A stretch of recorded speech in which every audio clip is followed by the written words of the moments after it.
اسلام باندې اعتراضونه دي د الله نه مخکې څو دهرین راغلي او دا هغه دور دی دوستانو د منصور دور دی امام ابو حنیفه رحمه الله دا کشر الګ دی دغه وخت کې هغه دهریو بادشاہي وخت ته ویلا چې سبا د مولیان راجمع کا زمون په اسلام باندې اعتراضونه دي یا با دغه اعتراضونه جوابونه کوي یا به اسلام پریدي سحر منبر ته یو دهریو خوته ویلا زما یو تپوس داره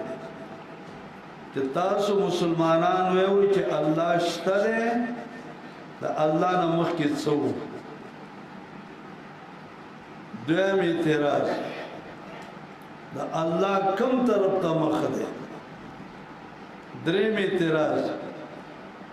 اوس وخت کې الله څه کوي څه کار کوي اوس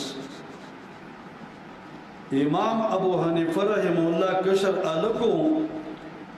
خدا خبره عقل مندی په کشرولۍ او په مشرولۍ پورې نه ده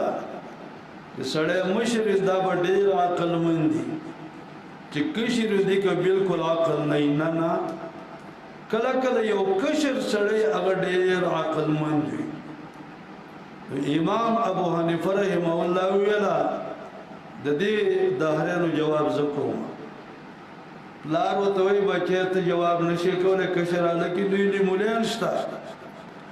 دا اواز د دې هلک بادشاهي وخت ته ورسېده بادشاہ ویل څه دي وایي دې ځای کې یو ماشوم دی هغه وایي زه جواب کوم هله وایي ماشوم پاڅوه ماشوم چې پاڅېده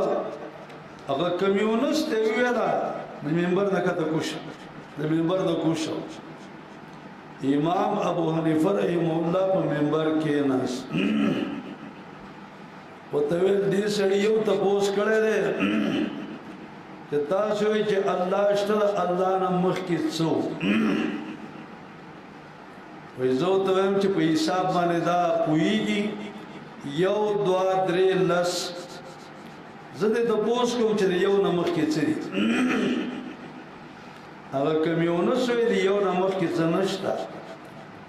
ګوره وایي واوره چې الله احد الله یو دی د یو نه مخکې څه نه وي د یو نه مخکې مرتبه د صفر د هېڅ نشته د یو نه وروسته خبرې کوه وایي دویم تپوس یې کړی چې د الله کوم طرف ته مخ دی یوه ډیوه ولګوئ چې ډیوې کله ولګوله تپوس یې وکړه د ډیوې کوم طرف ته مخ دی هغه کمیونست وایي چې د ډیوې هر طرف ته رڼا ده و چې دا ډیوه هر طرف ته رڼا کوي د الله به هر طرف ته مخ نه وي وایي دریم تپوس د کړی دی چې الله تازه ترین کم کارونه کوي اوس وایي تازه ترین کار یې دا چې ته یو دهري کمیونست وې ته د منبر نه ښکته کوز کړې او زه یو موحد مسلمان هلک وم چې د منبر ته راوخېجولم دا تازه ترین کار دی